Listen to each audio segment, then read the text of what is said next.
Welcome to Epilogue, where I tell you folktales and legends, then fabricate my own counterpart from those root yarns. I am that old porcelain doll you see at yard sales, constantly being passed from tragedy to tragedy. But you can call me Izzie Cava. Sometimes the devil doesn't wait for death to punish sinners. Maybe the devil doesn't have to. They know good and well to punish themselves without his help. Maybe the devil isn't real, but maybe he doesn't have to be to do his job. These are the topics I would take to the Leatherman. The Leatherman was a man who walked the same 365-mile circuit between the Connecticut and Hudson rivers every day of his life, a clockwise course taking approximately 34 days to complete, walking about 10 miles a day. But that was not all. He made this trek wearing a suit of leather patches and trudging along in heavy leather boots. Altogether, the ensemble weighed 60 pounds, and he never took it off. Not on the brightest days of the hottest summer, or the darkest days of the coldest winter. The first reported sighting of him came out of Connecticut in 1857, though some claim to have seen him as early as 1852. His journey was so regular that people could set their watches to it, and they did, for he became something of a phenomenon in the towns he passed through. Though his behavior was odd, it was deemed harmless, and people would line the streets to watch him walk. But he did not like their attention, so he mostly kept to the outskirts of their towns. He would accept whatever handouts they offered him, which was mostly food and tobacco. He had a prolific tobacco habit. He also had money, for whenever he passed Harding's grocery store in Branford, Connecticut, he would order a loaf of bread, a can of sardines, coffee, crackers, pie, beer, and brandy. Though people opened their homes to him, he often refused their hospitality, instead setting up shelters for himself in caves along his route. Almost nothing could stop the Leatherman from completing his journey. He was hardly slowed by the blizzard of 1886, and he was unaffected by the strict tramp laws that went into effect in 1879, which stated that a person moving between towns while living on alms would be subject to up to 2 years in prison, 5 if they were carrying a weapon. The officers who arrested the quote-unquote tramps were awarded $5 for every arrest and conviction. But the Leatherman was never arrested. He was waylaid by the Connecticut Humane Society in 1888, when they brought him to a physician who diagnosed him with mouth cancer from his near-ceaseless tobacco chewing. They attempted to house him in a facility to look after his health, but moments after they brought him there, the Leatherman left and continued his circuit. There was much speculation about the Leatherman's identity, with a few theories rising to prominence in his day. The only clue as to who he was came from a French prayer book he always carried in the pocket of his leather suit. The most popular story was that he was Jules Bourglet out of Lyons, France, a businessman who had lost his fortune and his wife when he'd failed in the leather trade. The walk was his penance for that sin, or possibly his punishment for killing his father-in-law, who might have been a successful leather merchant. Perhaps he wasn't married, and was courting the daughter of France's foremost leather speculator, who gave him a test to see if he could inherit the business. When he came up broke, Bourglet fled to the States and started on his endless walk. There was one journalist who claimed to have spoken to the Leatherman, and said he was Rudolph Mossy, a shoemaker from France, who brought his wife to Connecticut, where she perished and left him alone.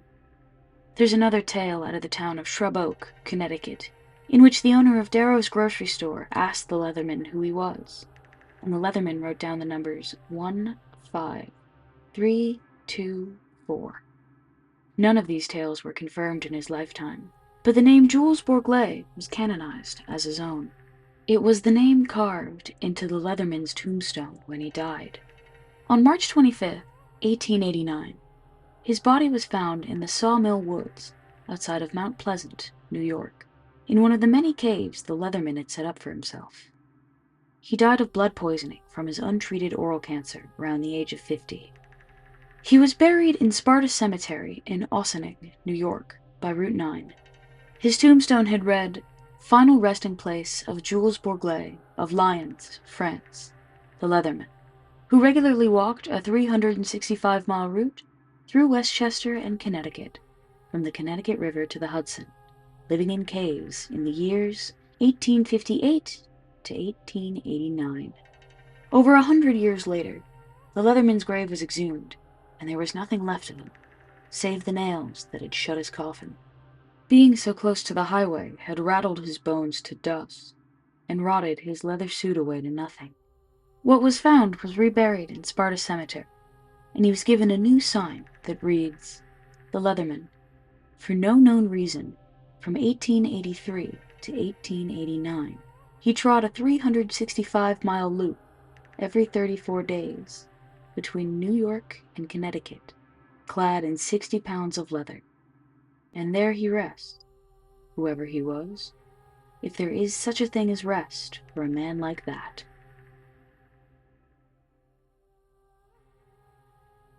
And now for our epilogue. Should we pity the dead? Are they resting beneath us, at peace, slumbering forever and dreaming of another place? Perhaps they're truly gone, an ending, a book closed before the final chapter. That must be a kind of peace, to just vanish at the end of life. But for the rest of the world and all throughout history, there has been someplace else, someplace next, and it has rarely been very restful. That's what Jane Cochran would tell you, if you ever met her on your journey towards the end of life. You'd hardly recognize her now. The years have not been kind. But she was beautiful once, when she was a young woman in the 1970s, with bright eyes and a shining future, if she wanted it. Poor, agoraphobic Jane. She lived at home with her mother and father in upstate New York, in a nice house, in a nice neighborhood, in a nice town full of nice people. When young men would come calling for her, her father would turn them away at the door. There was a new hopeful on their doorstep every week. A young man claimed to have seen Jane out at the market or at the train station, places she swore she hadn't gone. Mr. Cochran would listen to their appeals for a date with Jane, but he would turn each of them down. Some of the suitors assumed it was some rule in his religion, for he was their town's evangelical pastor, or the misguided overprotection of a conservative father, but none of them knew the truth. There were decades where Jane wouldn't tell a soul. She'll tell you now, if you ask the right questions. She was born into a cult in the woods not 20 miles from the town where she had grown up. It was a new kind of religion that promised freedoms for the mind and body, freedoms from capital and society and expectations and growing up. That was the kind of God 2 15-year-olds who'd found themselves with child could get behind. It was the perfect place to run away to.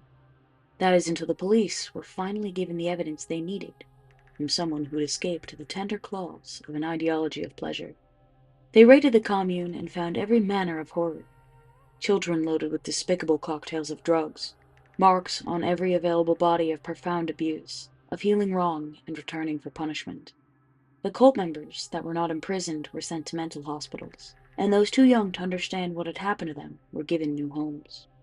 For the Cochrans, whose long years of praying for a child had been answered with silence, Jane was a new kind of blessing. She was only 3 years old at the time, and she never indicated she knew what had happened, but there were scars on her body that no person should ever have to suffer, let alone a child. So the Cochrans raised her to be good, to be Christian, to be kind.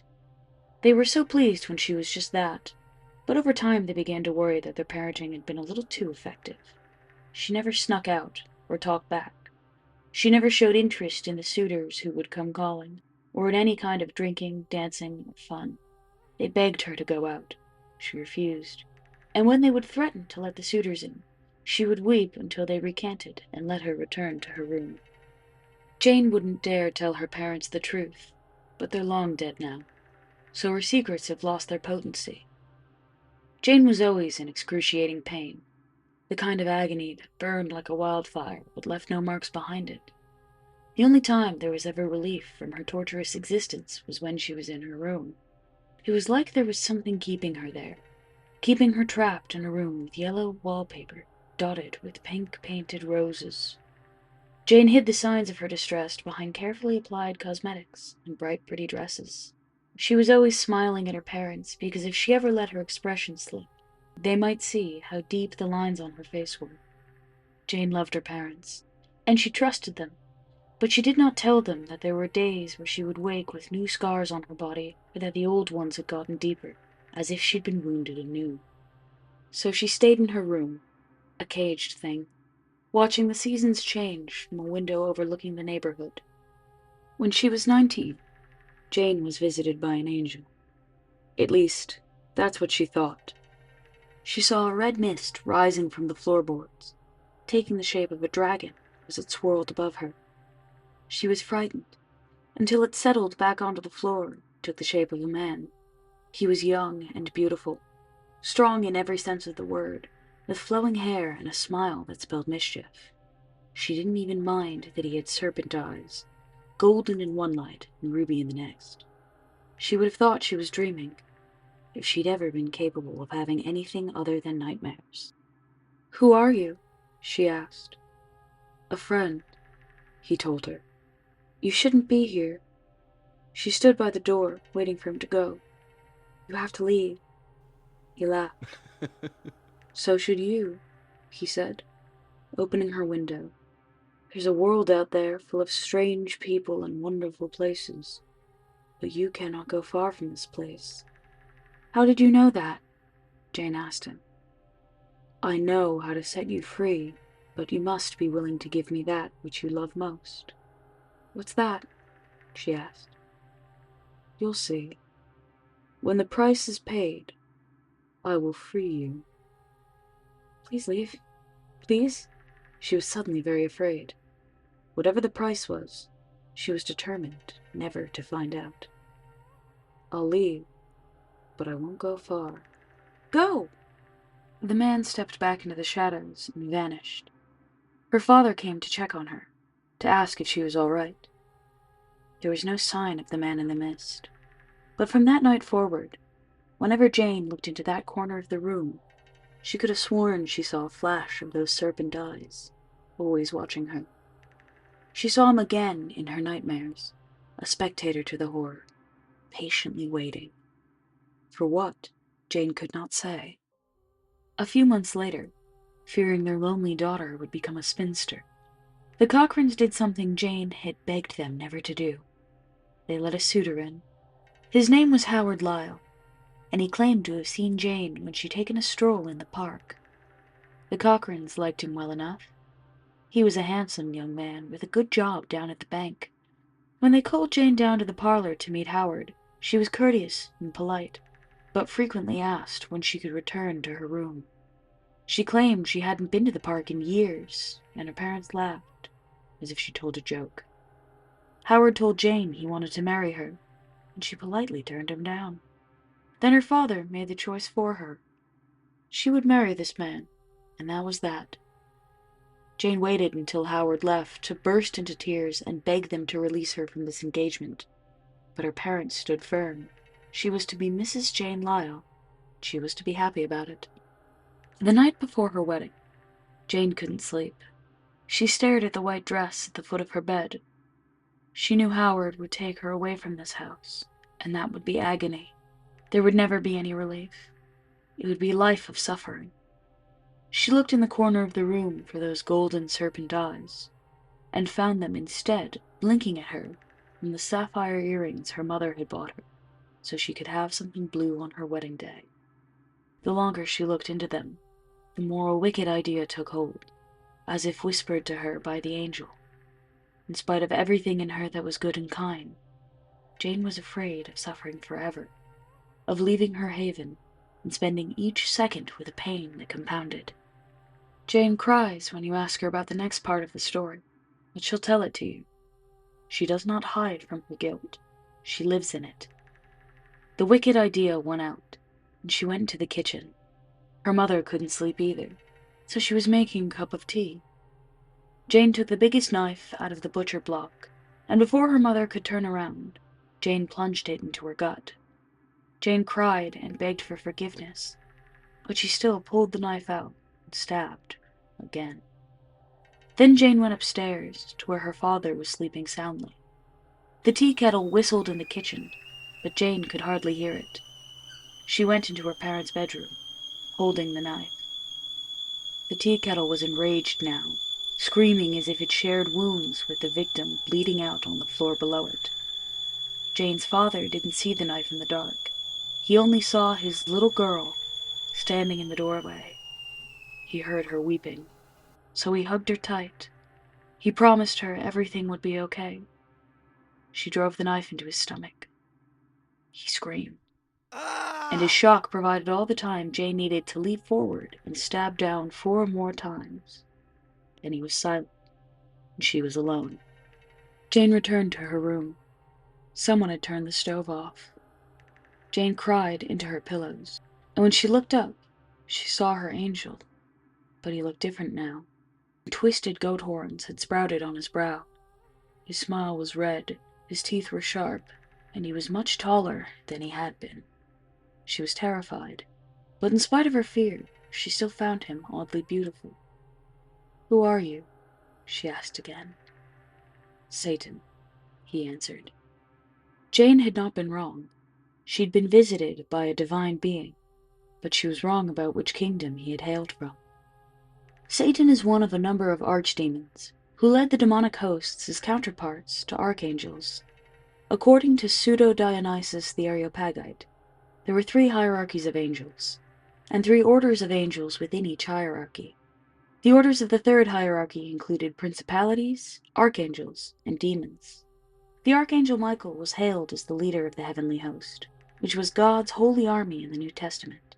But Michael also appears in other Abrahamic religions, leading the charge against evil. Demons have not been classified quite so clearly by theologians, but an established order of archdemons has been formed around the 7 deadly sins: Lucifer for pride, Mammon for greed, Leviathan for envy, Asmodeus for lust, Beelzebub for gluttony, Belphegor for sloth, and Satan for wrath. Occasionally religions would call neighboring pagan gods demons, and some of those gods were promoted to the rank of archdemon and folded into the religions that had shunned them.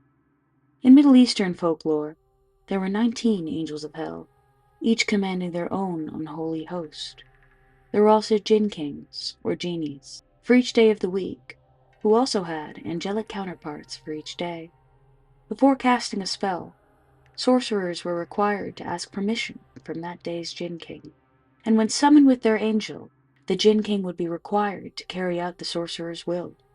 The Lesser Key of Solomon, a grimoire from the 17th century, lists 72 archdemons in the Ars Goetia section of the work. Satan is not listed among them, for he is the king of hell, and there is no hierarchy above him. "Why? Why did you do this to me?" "The price has been paid. You are free." "The price is too steep. Please. Nothing is worth this." She threw herself to the floor and cried at his feet, but they were no longer feet. They were cloven hooves. "There is another way." "Anything, please. I'll do anything." "Do you know why you've been imprisoned in this room?" Jane shook her head. "Look in the mirror," he commanded. Jane went over to her vanity and sat. Her cosmetics were laid out in front of her, all in a row, ready for the bride to put on her best face. At first, she saw her own pale face. Then her reflection smiled. Jane was not smiling. It transformed. Her eyes darkened and her face was leaner, more angular. Her neat hair tangled and was made a wild mane behind her. The scars on her arms and chest changed shape, ripping themselves into new configurations and healing over in an instant. She screamed. The thing in the mirror laughed. "What is that?" Jane demanded, horrified. "Jane, you two have never met. When you were a child, you became 2 people, but you share one skin," the demon began. His reflection was different in the mirror, too. He was much bigger, and nothing like a man. Jay wanted to find the god you were promised at birth. But more than that, they wanted power. They wanted a following. They wanted to be part of something cosmic. They went out to seek it. "When?" "I haven't been out on any quest for power." "You have." "That's impossible." "Tell me about your 15th birthday." Jane tried to picture the day in her mind. Friends, balloons, cake. By all accounts, there were flashes of memory. But that could have been a party she'd seen on TV or read in a book. Suddenly the memory didn't seem very real at all. Why can't I remember these things? What did you do to me? Not I. Jay. They learned how to hold thoughts in their mind and pass them to you. You believed them, because you didn't know you were dreaming. That's how they hid from you. But my parents would have noticed. They would have told me. They hid from your parents using you. It was very easy for Jay to learn how to apply your cosmetics and dress in your clothes. It was easy for Jay to leave, to go anywhere they needed, as long as they were wearing you. But I can't leave.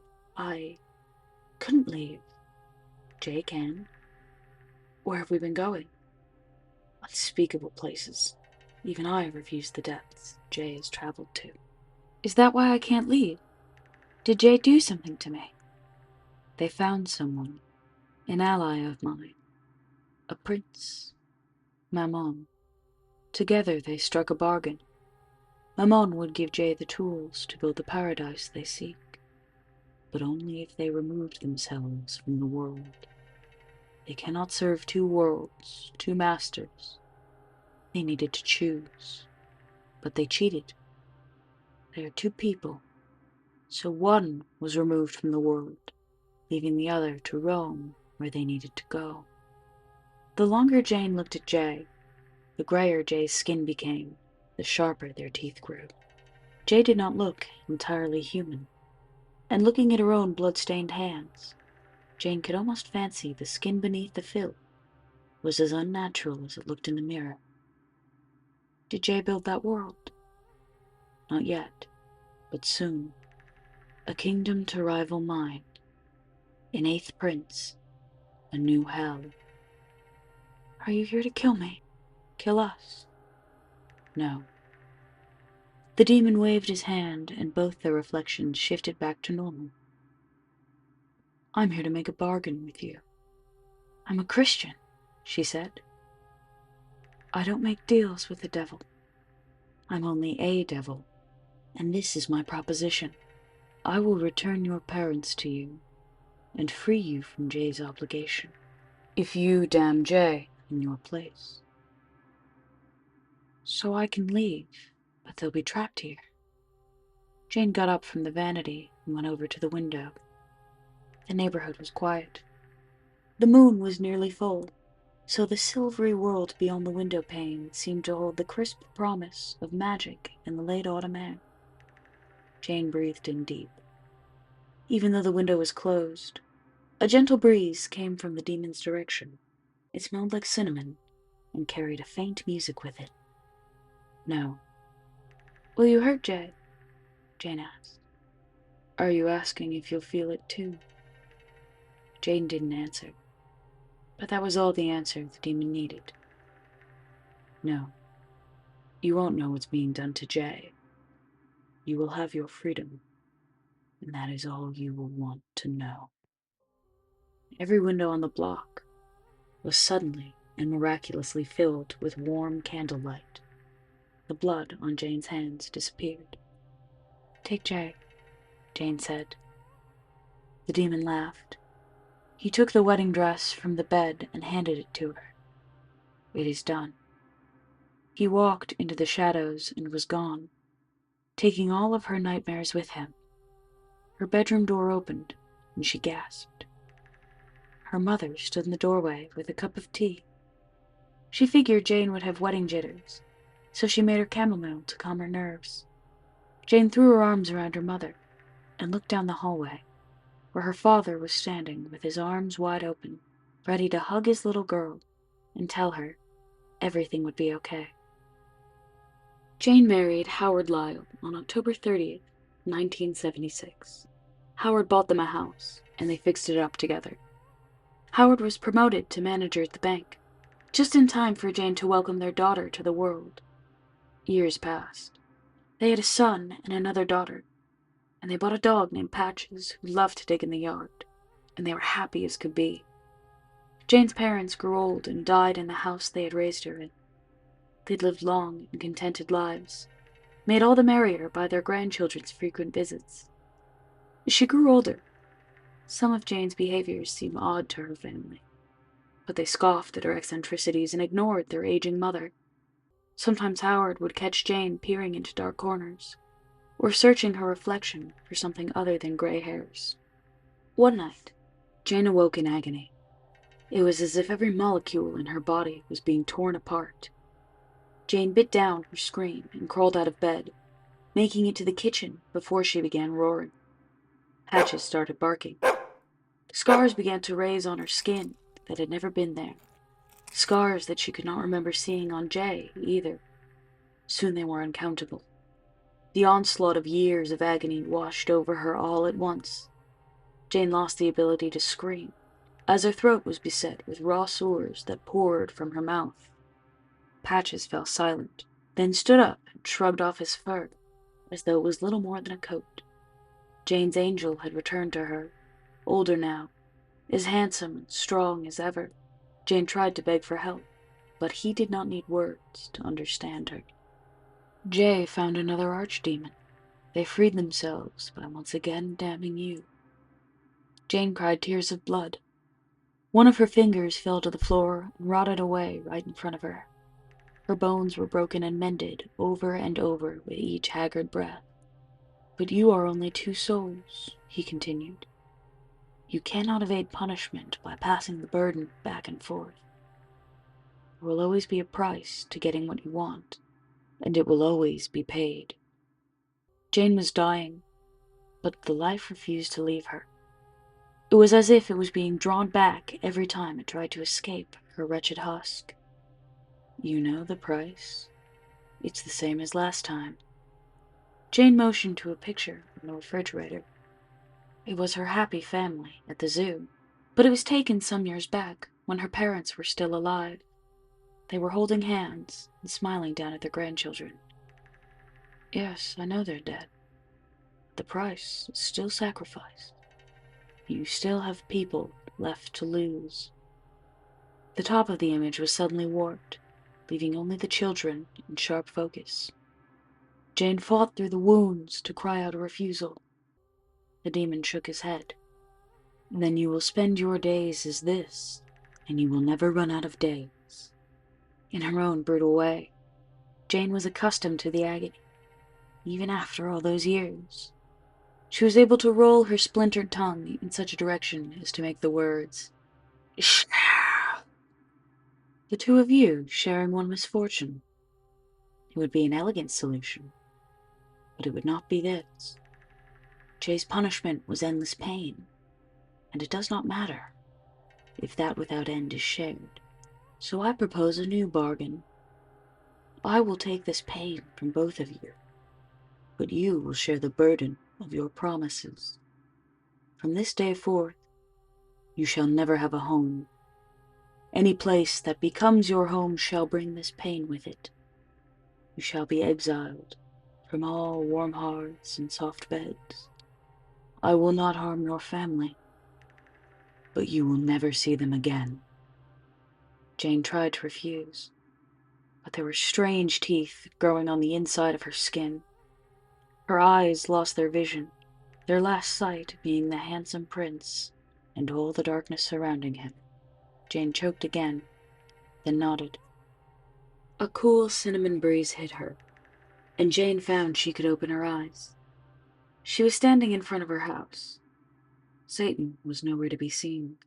Jane watched as her scars returned, and were crisscrossed with the ones she had seen on Jay in the mirror all those years ago. She felt her teeth were sharper now, and there were patches of flesh that were grayer than they ought to have been. Jane's thoughts clouded over with evil things, the voice of that other self fighting for any power in their shared situation. The longer they stood there, the longer they felt the pain. So Jane and Jay left that house, never to return. She'd love to talk to you, to tell you her story, but only for a little while, only until she's comfortable. Then she has to leave. She has to keep walking. Only her and her other self for company on their long walk to nowhere. That's the end of today's tale. I hope you've enjoyed it as much as I've enjoyed telling it. Please remember to like, share, and tell all your friends. Join me next time for more fabricated folktales on Epilogue.